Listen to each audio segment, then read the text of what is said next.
Hello, my name is Cliff. Hi, I'm Archaic Pariah, also known as Dylan. Hi, my name's Bumble, and I'm also known as Robin. Hi, I'm Crash. Hello, I'm Nonami, but you probably knew that already. Hello, I'm Petal, but I also go by Summer. Hello everybody. Today you join us for the case on the Texarkana Phantom Killer, aka the Texarkana Moonlight Murders. This case takes place in the border town of America called Texarkana, which is split across the two states of Texas and Arkansas, and share separate governments. Today we will cover the crimes of the Phantom Killer, which left the victims either hospitalized or dead.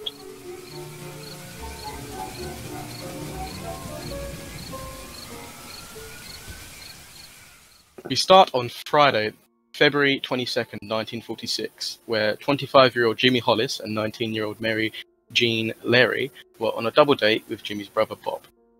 The two couples had gone out to dinner early that evening and enjoyed a movie at a local theatre. Sometime after 11 p.m, they decided to call it a night and began heading home. Bob and his girlfriend asked to be dropped off first. Jimmy and Mary agreed, as this would give them a little bit of time to themselves.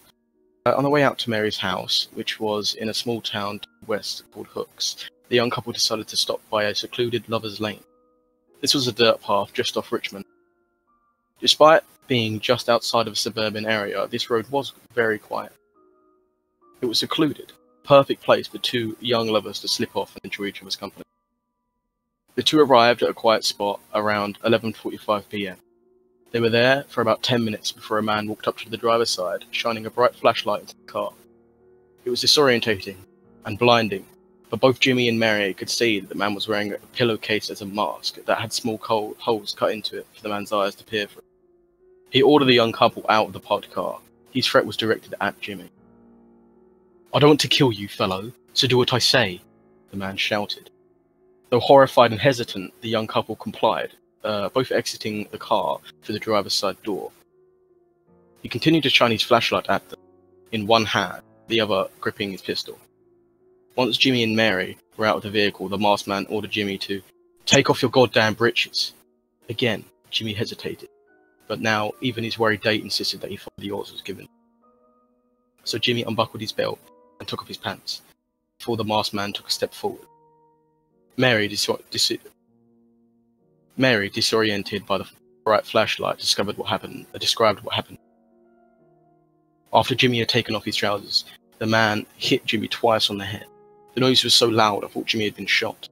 I learned later that was the sound of his skull cracking. I picked up Jimmy's pants and took his billfold out of his pocket and said, "Look, he doesn't have any money." But the man told me I was lying, and he said that I had a purse, but I told him I didn't. And then he hit me. I fought with a piece of iron pipe and knocked me to the ground, but I managed to get up. Mary hit the ground. She stood, panicked and in pain, before being ordered to run. Mary ran towards a nearby ditch, but the man called out behind her, ordering her to run up the road in the opposite direction. Mary then began running towards a vehicle up the road, hoping that somebody might be inside. Fortunately, the engine was cold and no one was inside. At this point, the man who had been following her caught up to Mary. "Just as I passed the car, the man overtook me," Mary stated. There, the man proceeded to sexually assault Mary using the barrel of his pistol to do so. It was around this time that Jimmy, whose skull had been fractured moments beforehand, began to come to his senses. He was in agony and confused, struggling to retain his bearing. He noticed that Mary, today, was missing.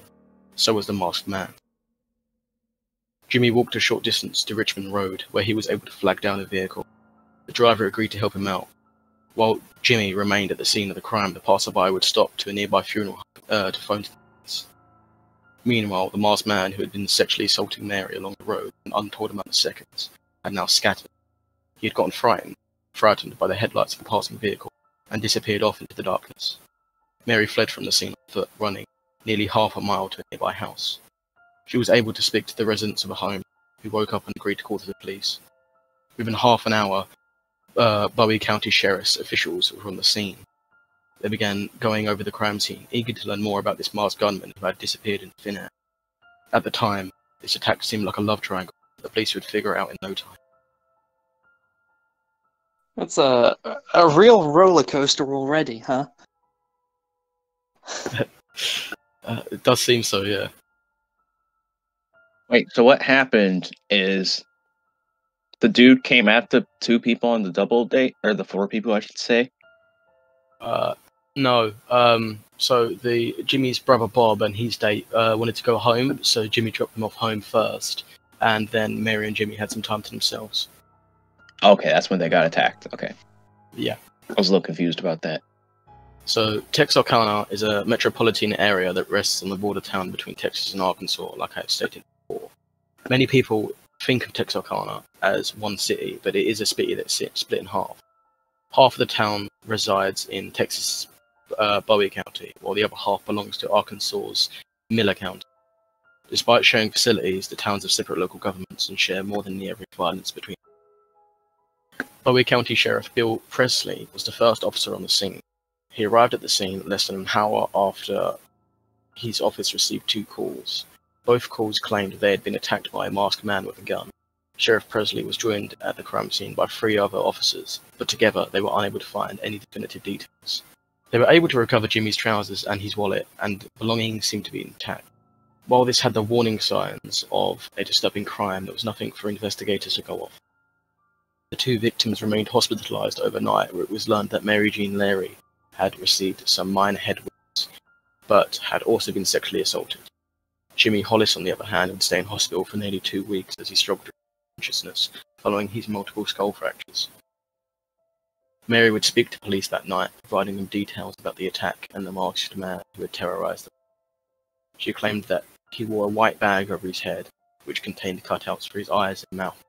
She said that she had been provided some glances at the man's face through these cutouts, and described him as being African American.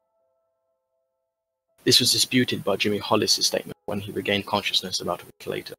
He said that, from his perspective, the man seemed to have white features and appeared to be around 30 years old. However, he noted that he only had a vague recollection of this.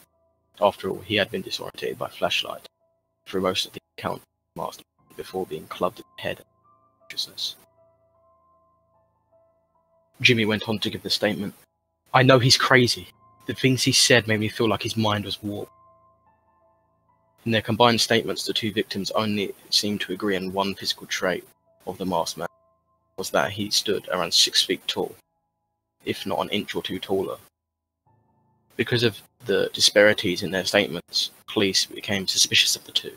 They even began to suspect that the couple might have known the attacker and were avoiding a confession to protect them. This stigma would hang over the case for the next several months as investigators began to lose interest in the tale spun by Jimmy Hollis. Nobody was detained for questioning. No suspects had ever been charged by investigators.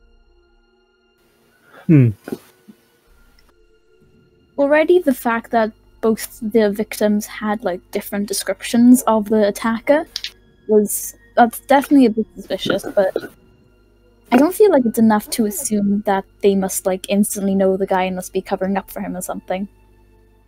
Yeah, I mean, weren't they being like shone in the eyes with flashlight? Yeah, they were being blinded us by the flashlight. March 24th, 1946. It was a quiet Sunday morning, and a motorist was driving down Rich Road. At the time, Rich Road was nicknamed Lover's Lane by locals due to its secluded nature. It was a gravel road that was not yet connected to the highway, surrounded by trees that allowed for privacy. It also happened to be close to a club called Club Dallas, which was just a few blocks away. Sometime between 8:30 and 9 AM, the motorist was driving down Rich Road and noticed an Oldsmobile parked along the side of the road.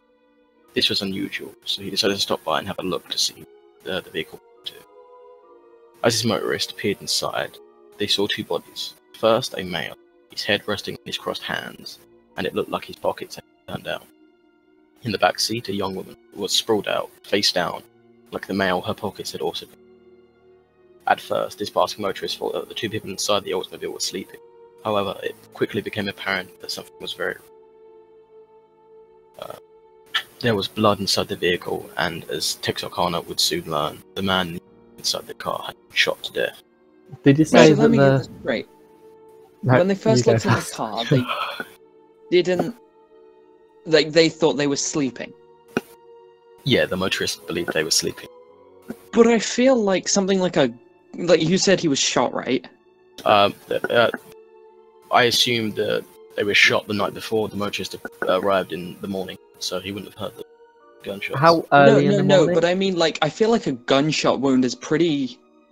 I mean, I don't have personal experience with gunshot wounds, but I feel like if you see a corpse with a gunshot wound, the gunshot wound's very clear. Not all. Well, again, Not really. Again, how Doesn't need to be. how early in the morning was did he find the bodies? 8:30 to 9 a.m. Does it say what It month? depends Like where what the month was gunshot- it? March. I mean, it should have been pretty light at that point. Yeah. I feel like, though, if it was I- like a gunshot wound to the chest, it would make sense that if he was just driving by, he would only see True. people slumped over. He wouldn't think automatically That's that they true. were dead. I was going to say that it does depend where they were shot.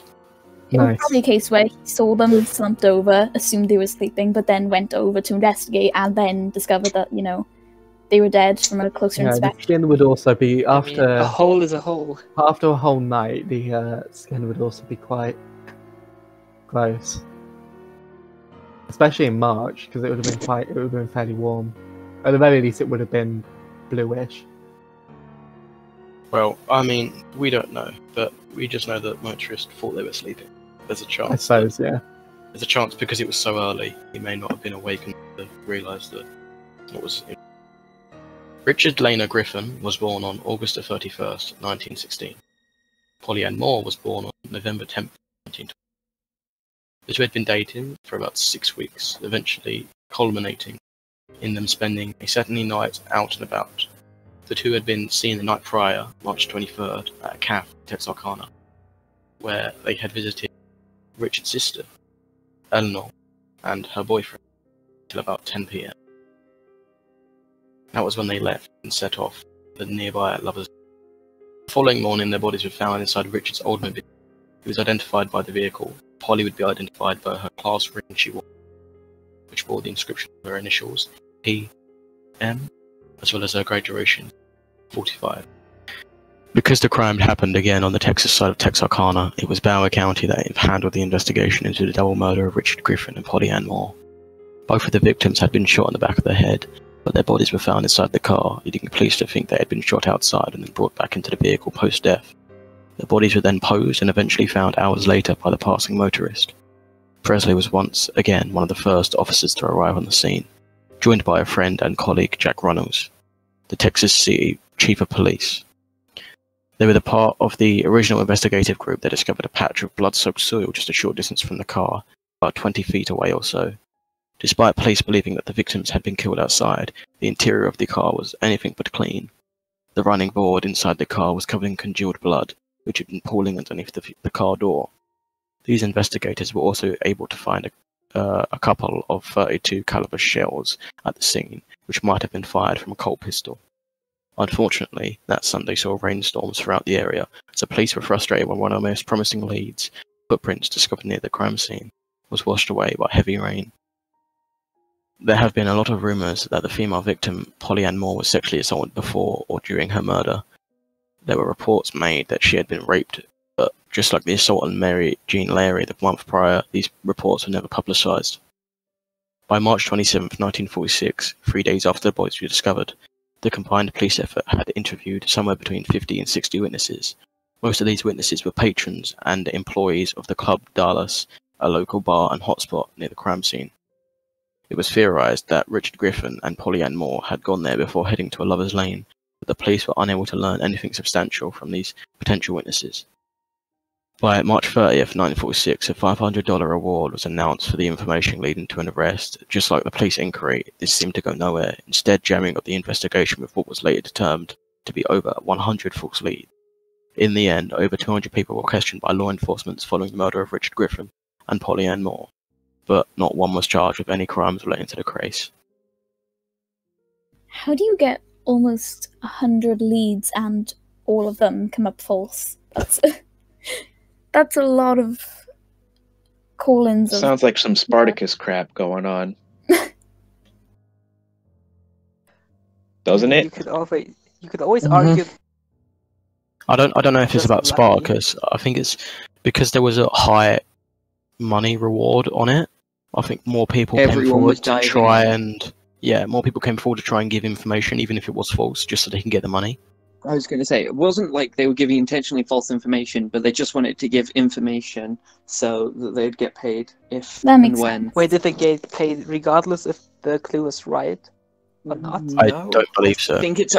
I think what it's a case of is if they follow the lead and it takes them and they catch the killer because of a particular lead, then whoever gave that lead gets paid. I'm pretty sure is how it works.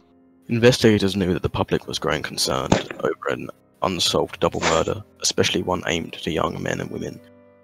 Panic was beginning to set over the town, and worried parents were becoming more concerned about their children, beginning to tighten the leash on curfews and allowances. Concerned residents began patrolling others' lanes, looking for any sign of trouble, but praying they wouldn't find them. Betty Jo Booker was born on June 5, 1930. Paul James Martin was born about a year before, on May 8, 1929. On Friday, April 12, 1946, Betty and the Riv Marines, her band, played a gig at the Veterans of Foreign Wars Club, along with West 4th and Oak Streets. The night ran late, with the gig not finishing up until past midnight. It was around 1:30 a.m. when Betty was finally released, and this was where she met up with her old friend Paul.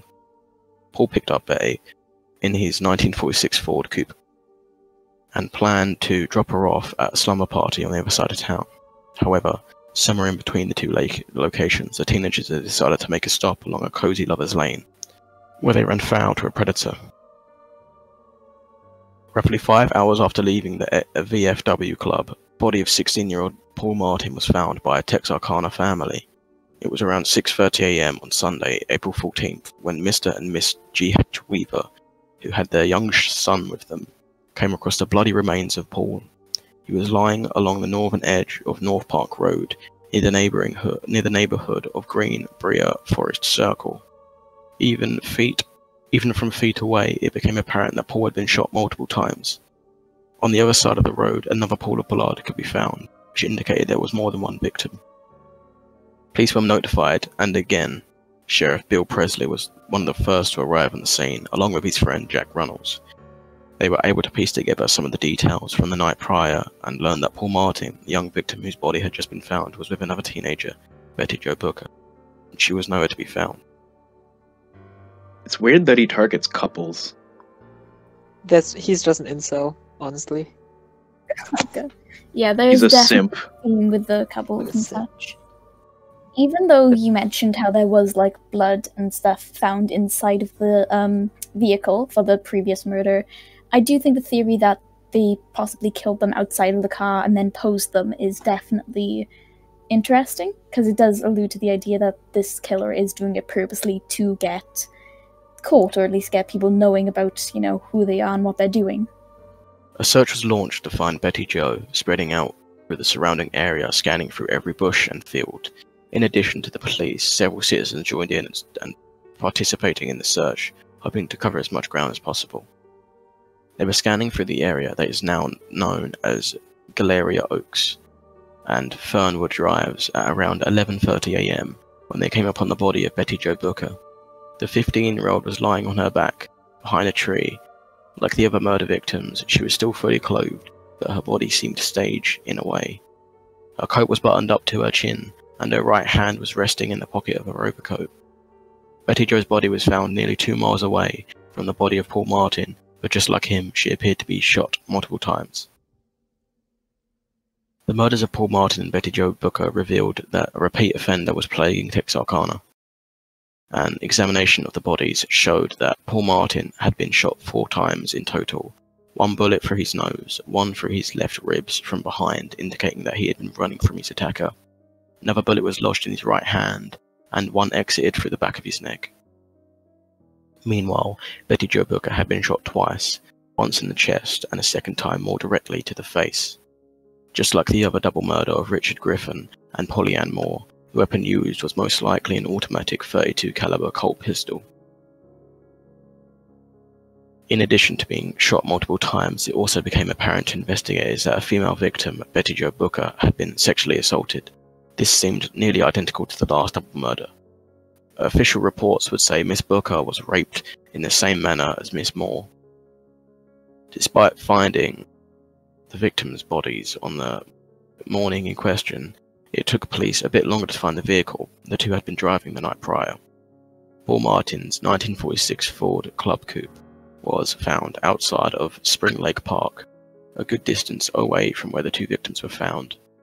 This was nearly a mile and a half away from Martin's body and over 3 miles away from Betty Jo Booker's remains. The keys were still in the ignition, and police remain unsure of which the two victims had been targeted first. The state of the crime scene made it nearly impossible to determine what exactly had happened. In the early morning of April 14, 1946, one of the leads that a detective followed upon in the early days of the Paul Martin and Betty Jo Booker murder investigation was the mysterious disappearance of Betty Jo's saxophone. She was very big into music and played in several bands.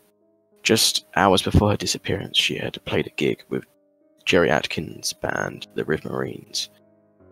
Well, Atkins told the police that she had left the night prior with her saxophone, and police were operating under the belief that Betty and Paul Martin had not stopped anywhere before pulling into a lover's lane outside Spring Lake Park. When they found the two bodies, and then later Paul's vehicle, absent was Betty's alto saxophone. Big or small, this was the lead. It was believed that the saxophone might have been stolen, that perhaps the two teenagers had become the target of theft and ultimately became the victims of a robbery gone wrong. It was found on October 24, 1946, 6 months after the murder, just a short distance away from her body. Walter Virgil Starks was born on April 3, 1909. Virgil would meet a girl named Catherine Aya Strickland. Like Virgil, she had been born in 1909, but a few months after him. On September 25th, the two would remain friends throughout their childhood, as they began growing through adolescence. Their friendship took a more romantic turn. On March 2nd, 1932, when they were both 22 years old, they decided to marry. They became Mr. and Miss Virgil Starks, and soon after would move to a modern ranch just northeast of Texarkana. This home, which was on a 500-acre farm, would become the Starks' marital home. On May 3rd, 1946, it was just like any other Friday for Virgil and Katie Starks.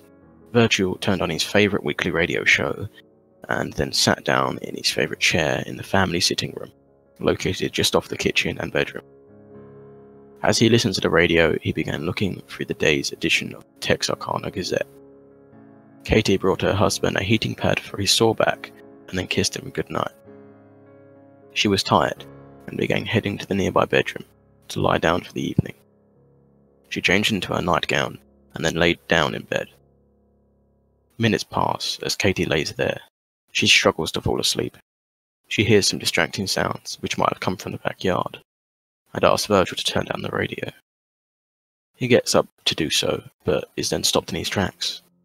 Just seconds after asking him to turn down the radio, Katie, in the nearby bedroom, hears what sounds like the breaking of glass. She stands and rushes into the nearby sitting room, where she sees Virgil standing before immediately dropping back into his armchair. His face was covered in blood. He had just been shot. The killer was standing on the other side of the window just behind Virgil's armchair, standing on their front porch. Katie rushes over to the telephone to try and at least call the police.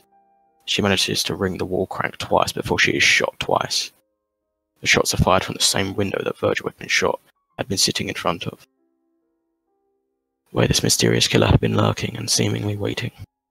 One of the shots enters Katie's right cheek, exiting just behind her left ear. The other hits just below her lip, instantly breaking her jaw and splintering several teeth. The bullet lodged underneath her tongue, nearly crippling Katie in pain and fear. She dropped down to her knees. However, she is a survivor. She crawls to the nearest cover that she can think of, the bedroom she had just left moments beforehand. There, she takes a brief moment to collect her thoughts and thinks to herself about protection. Virgil and she kept a pistol in the living room, and she begins making her way towards that, the only thing that can protect her at the moment. As she stumbles into the living room, though Katie is overcome with a dreadful realization, she is blinded by her blood. She struggles to make out her own house, seeing little more than shapes and shadows. As she begins to look for the pistol, she can hear someone trying to tear loose the screen from a window or door. The killer, who had originally shot Virgil and Katie through the window at the front porch of the house, now runs to the back of the house and up a small set of stairs towards the back door. There he, or she, began trying to tear the screen out from the kitchen window, which would allow them access inside, which would lead them straight to Katie, who was now struggling to see through her blurry vision, and leaving a trail of blood and broken teeth behind her. After hearing this killer attempting to break into the house, Katie gives a brief consideration to leave a note for her relatives to find. However, she quickly decided against that idea. Realizing that the killer has now gone towards the back door, Katie decides that escaping out of the front house is the best option for her survival. She turns and runs through the dining room and bedroom, down a hallway towards the front door. Investigators would later note that there was a virtual river of blood left in her wake. Barefoot and still wearing her nightgown, which was now soaked in blood, Katie runs across the street to her sister and brother-in-law's home. Unfortunately, no one was home at the time, so Katie runs another 50 or so yards to the home of neighbour A.V. Prater. Thankfully, Prater was home and awake. He rushed out to help Katie, who managed to get out the words, "Virgil's dead," before collapsing in his yard. Police would find a troubling crime scene. It felt suspiciously related to the crimes that had been plaguing the area, which included 3 assaults on young couples in Lovers Lanes, and a total of 4 murders. Following reports of the shooting, out of the home of Virgil and Katie Starks, Miller County Sheriff deputies and Arkansas State Police were the first to arrive at the scene because the incident took place on the Arkansas side of town. The call was forwarded to the nearby Hope, Arkansas City Police, who then forwarded the emergency services to the Stark farm, as well as Michael Meager Hospital. Katie Starks had just been admitted. Arkansas State Police officers Charlie Boyd and Max Tackett were the first officers to arrive on the scene after hearing the call come over the radio. They approached the house cautiously and entered inside, finding the trail of blood leading down the hallway towards the sitting room where Katie and Virgil Starks had been shot. The body of Virgil Starks was still there.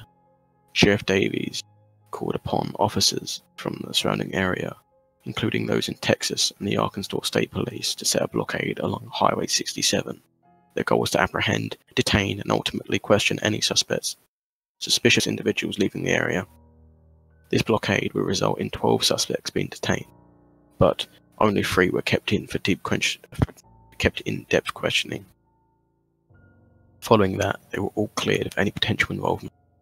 The crime scene, which investigators began to look over, was a troubling mix of the Starks' normal marital life and a quote-unquote virtual river of blood, as described by Captain Manuel Gonzalez of the Texas Rangers, who remarked about Katie Starks, "It is beyond me why she did not bleed to death." Information about the attacks and the potential perpetrator struggled to connect them to what they knew about the Phantom, the person or persons that had been terrorizing young couples over Bowie County.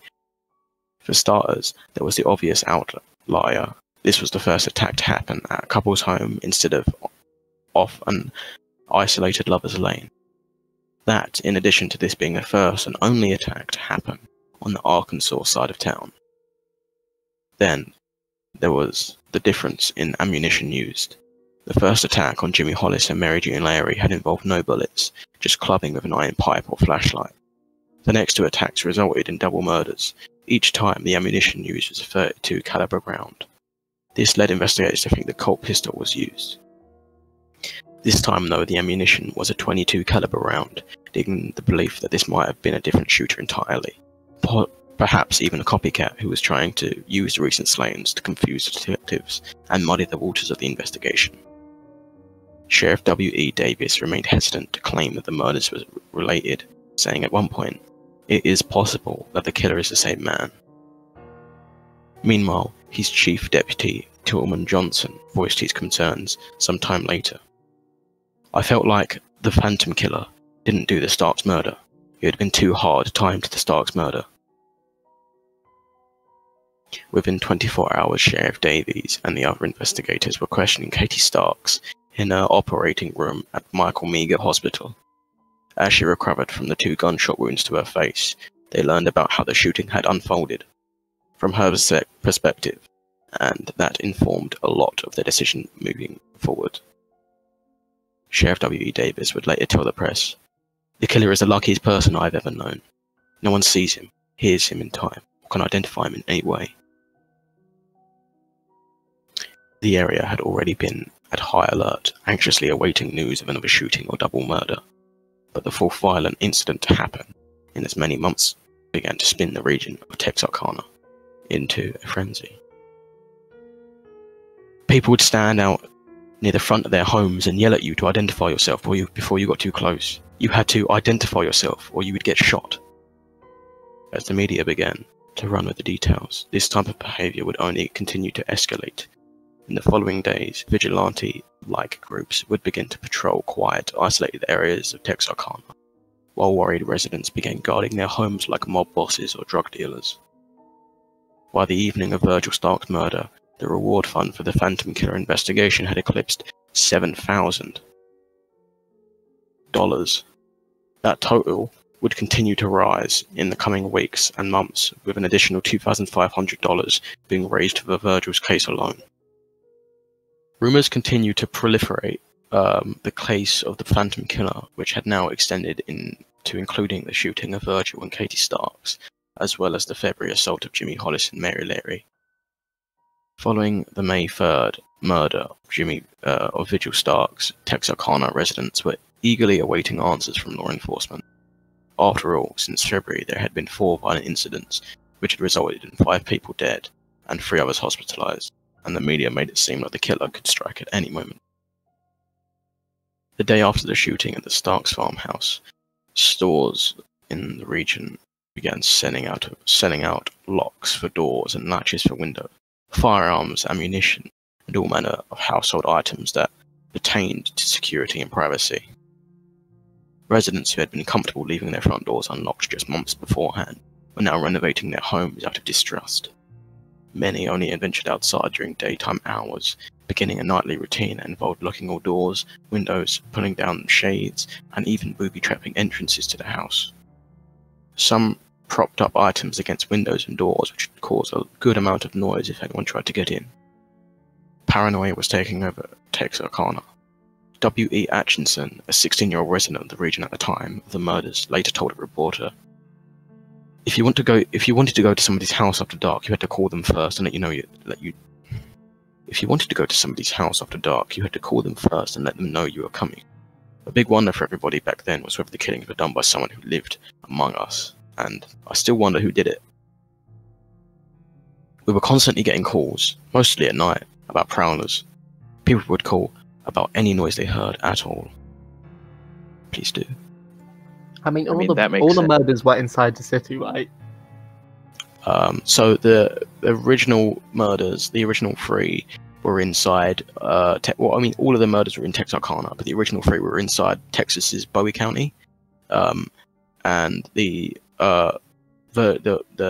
killing of Virgil Starks and the injuring of Katie Starks was in the Arkansas Hope County.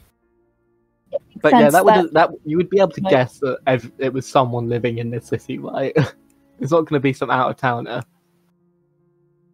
As the investigation struggled to gain a foothold in the weeks after the most recent crime of Officer Tackett made the realization, each of the nights Phantom Killer had struck, a car had been stolen from the area.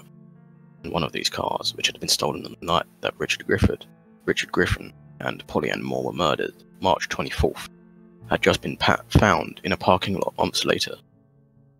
On June 28, 1946, a Friday, Officer Tackett decided to stake out the vehicle until the thief returned. He was surprised to find that the person coming back to the vehicle was not a scary-looking man, but rather an innocent-looking young lady. Peggy Stevens was 21 years old, and upon being confronted, told Officer Tackett that she had just gotten back from Shreveport Louisiana, where he would learn she had just married a man named Ul Swinney. They had gotten married just hours before she was detained. Her husband, she said, was in Atlanta, Texas, trying to sell another stolen vehicle. Officer Tackett was able to find this lead to Atlanta, where he learned more about this Ul Swinney. He was eventually able to confront him at the Arkansas Motor Coach bus station along Texarkana's Front Street, near Union Station. At first, the suspect tried running away. He ran out of the back of the building and tried to escape via a fire exit, but there he was cornered by police and was quoted as saying, "Please don't shoot me." When Officer Tackett told him that he wasn't going to get shot for stealing cars, Swinney allegedly reported, "Mister, don't play games with me. You want me for more than stealing cars." Ul Lee Swinney was 29 years old and would become the primary suspect of the Texarkana Moonlight murders. The man had a checkered past, prior criminal convictions for car theft, counterfeiting, burglary, and assault. And the more that the police learned, the more they liked him as their guy. Swinney's young wife Peggy would later confess on 3 occasions that her husband was the Phantom Killer. Peggy then recalled a memory of hers from months prior in which she had gone out for dinner and a movie of Ul.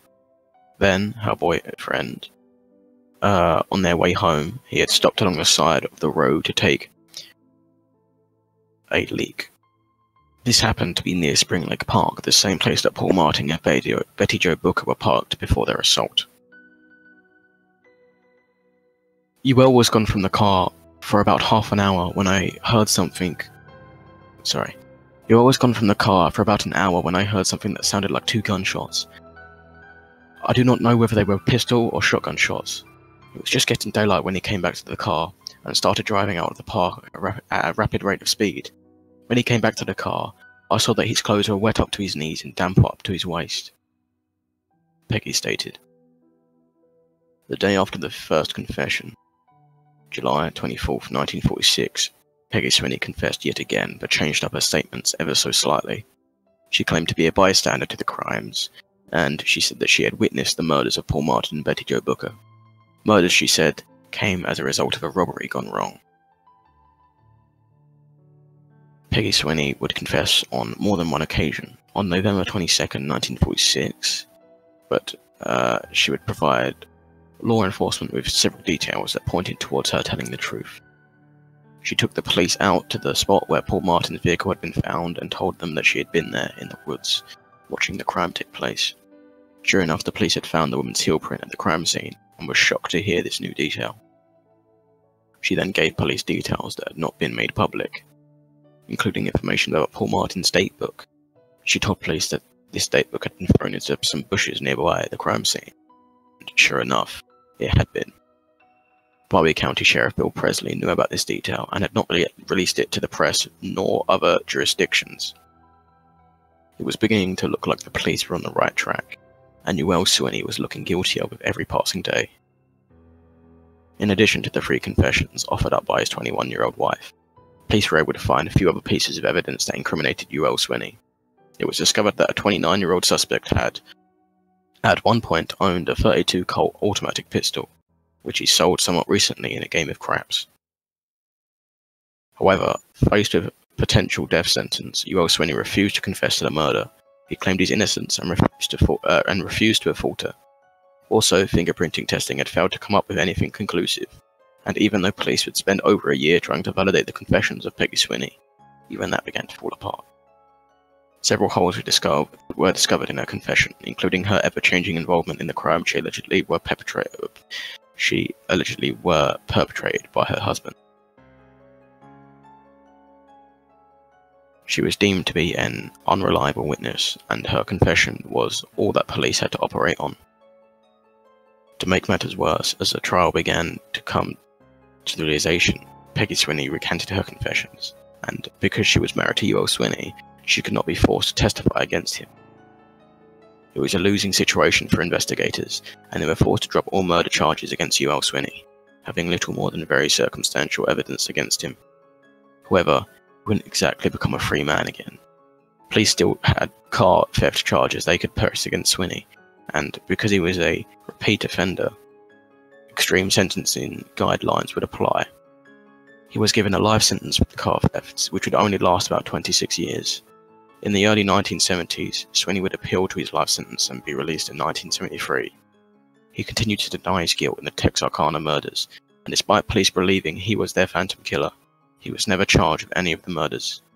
He eventually died in a Dallas area nursing home in 1994.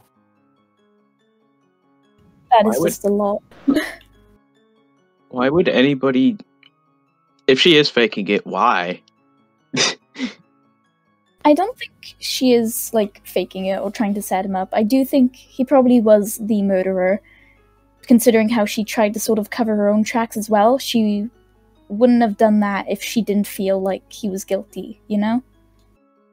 That's true. Like, she was scared he was gonna take her out. Possibly, but then again she had just recently married him. Then 2 years later, the case made headlines once again, when a second prime suspect was identified by police. However, unlike Ewell Sweeney, this suspect wouldn't have to endure a lengthy investigation because they had already taken their own life. Henry Booker Tennyson, more commonly known by his abbreviation HB, or his nickname Duty. He was an 18-year-old freshman at the University of Arkansas. On November 5th, 1948, 2.5 years after the Phantom Killer had last struck, Tennyson was found dead in his bedroom in Fayetteville, Arkansas. The local police official, Washington County Sheriff Bruce Crider, would discover that just 2 days before, on November 3rd, Duty had purchased cyanide of mercury. He said at the time that it had been purchased as rat poison. Inside Duty's bedroom was a confusing note, which contained a riddle for investigators to solve. It pertained to Tennyson's lockbox, which contained a sturdy lock. The opening to my box will be found in the following few lines. In a tube paper is found, rolls on colours, and it is dry as sound. The head removes, the tail will turn, and inside is the sheet you yearn. Two bees mean a lot when they are together. These clues should lead you to it. Investigators quickly learned that the riddle pointed to a BB fountain pen, which contained a note inside.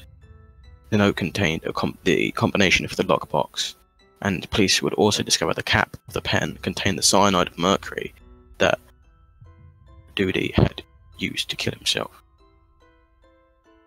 Police forced open the lockbox, not wanting to wade through another myriad of riddles, and discovered several handwritten letters, one of which claimed responsibility for the murders in Texarkana, and stated that this responsibility is what had driven the young man to suicide.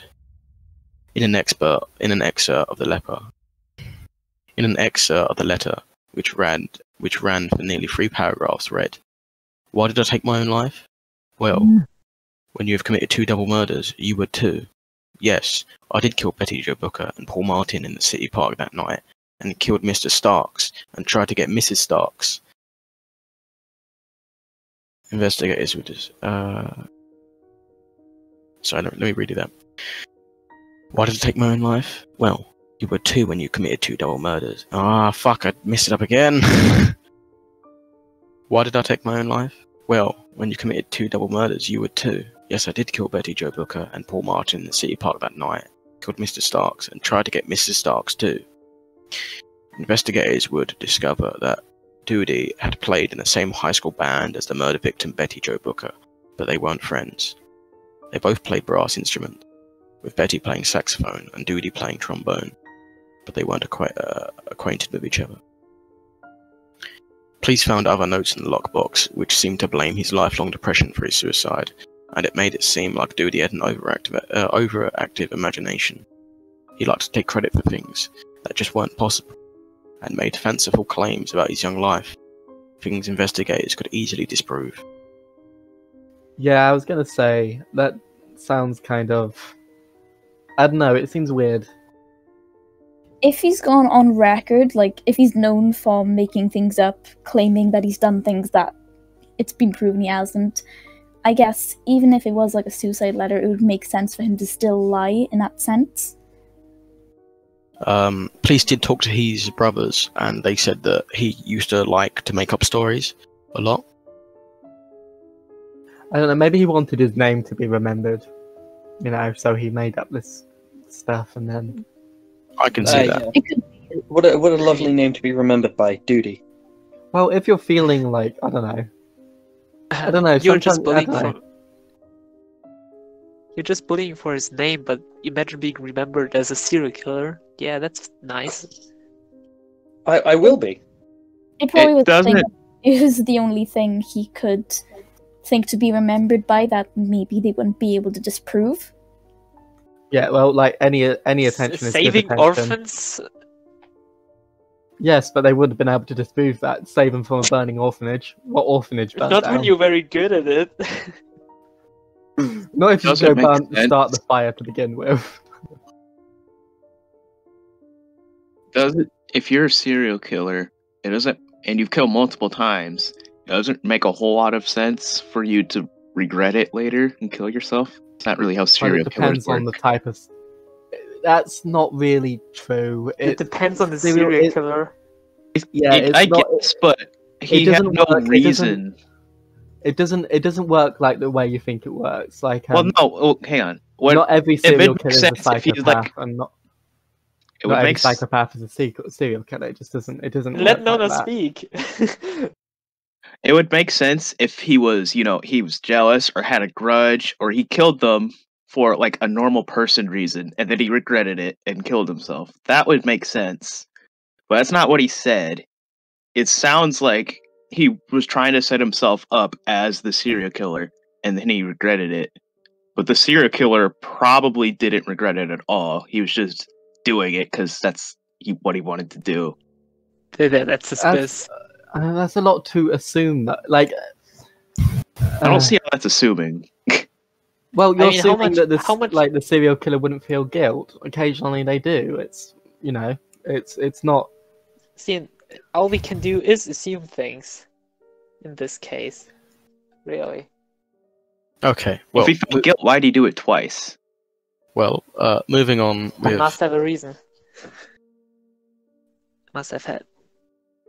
moving on, we shall move on to our final suspect. In January 1949, a 26-year-old black man was arrested concerning a violent double murder and soon found himself a suspect of involvement in the Texarkana Moonlight murders.